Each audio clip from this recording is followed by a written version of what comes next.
there's a good few reasons why organizations are still using experience-based hiring instead of skills-based hiring. From my perspective, it's an obvious win-win in that measuring skills directly is going to be infinitely better than inferring these skills from CV content. That has never made sense in my mind, and the academic research is not supportive that what they put in their CV matters at all. Where they went to university is not very powerful as a predictor of performance.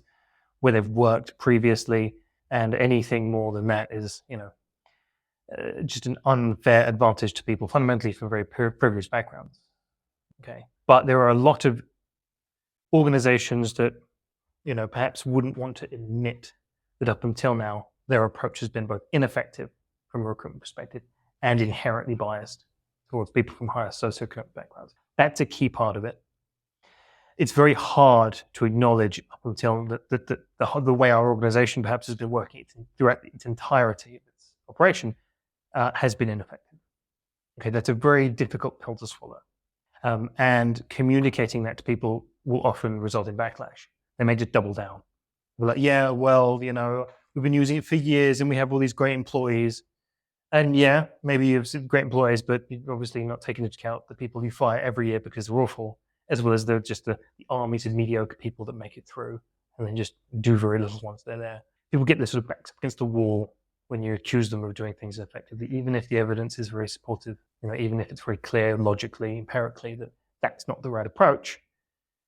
People will just sort of stick to their guns and double down. Additionally, practically speaking, it is very convenient as well. Very convenient using experience-based hiring. You can just pick up a CV and see a particular name from university, and that's all you need to know about the applicant's cognitive skills, their ability to write, their ability to read, their level of trainability. You just pretend that is all you need. They went to Oxford, and that's all I need to know. Now, in reality, cognitive ability is a normally distributed variable. And you're going to meet a lot of really low cognitive ability Oxford grads, and a lot of brilliant genius ones and everything in between. And conversely, you meet a group of people who dropped out of university, and you're going to get an equally mixed bag. Very low performers on one hand, extremely high performers on the other, and everything in between. And so even if one normal distribution is slightly higher than the other, even if Oxford grads are on average smarter than people who dropped out of school, there is going to be overlap. And you're going to get it wrong a lot of the time if you use that as a proxy. It isn't a proxy, especially when it is super straightforward to measure cognitive ability. You won't need to infer it. You can literally just measure it. But that's a process you need to outline. You now need to vet a provider that offers these assessments. You need to get them on board. You need to get used to the assessments and how they work and how the reporting works. It is a step that organizations need to take that is associated with cost and time and risk, of course, because you may pick the wrong provider. It is natural that there would be some apprehension here. However, you have to think about these things holistically. In that, yeah, it's really convenient to just pick up a CV and read it like a crystal ball and pretend that that is somehow indicative of performance in the future. And you've been doing it up until now, and you've met no resistance from doing it. You could continue, or you could double, triple, quadruple the quality of hire and actually assess things that matter.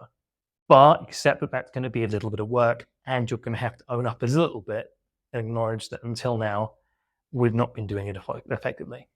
Okay, and that's a brave step to take. It's not easily done. People are very, very stubborn in this regard. So if you can do that and get over that mental gap, you can then think, okay, what can I do to improve the recruitment process from here? How can I find a provider? How can I assess these skills? What are the skills that are actually important? And rid yourself of the mindset that, yeah, their CV is all the information we need. There's nothing in there that's worth reading, to be honest, other than very basic. Can you work in this country? Do you have some necessary qualification that would otherwise bar you from the profession? Other than that, there's skills that matter, and you should be measuring those.